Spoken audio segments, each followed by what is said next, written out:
Ain't I a Woman by Sojourner Truth, delivered 1851 at the Women's Convention in Akron, Ohio. Well, children, where there is so much racket, there must be something out of kilter. I think that twixt the Negroes of the South and the women at the North all talking about rights, the white men will be in a fix pretty soon. But what's all this here talking about?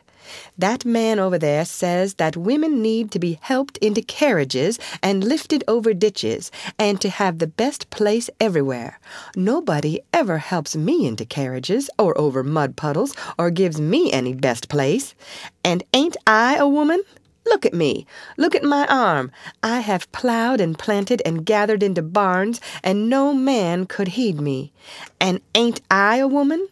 I could work as much and eat as much as a man when I could get it, and bear the lash as well. And ain't I a woman? I have borne 13 children, and seen most all sold off to slavery, and when I cried out with my mother's grief, none but Jesus heard me. And ain't I a woman? Then they talk about this thing in the head. What's this they call it? Member of audience whispers, intellect. That's it, honey.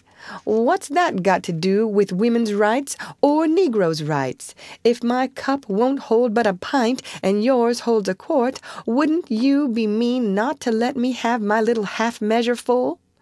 Then that little man in black there, he says women can't have as much rights as men 'cause Christ wasn't a woman.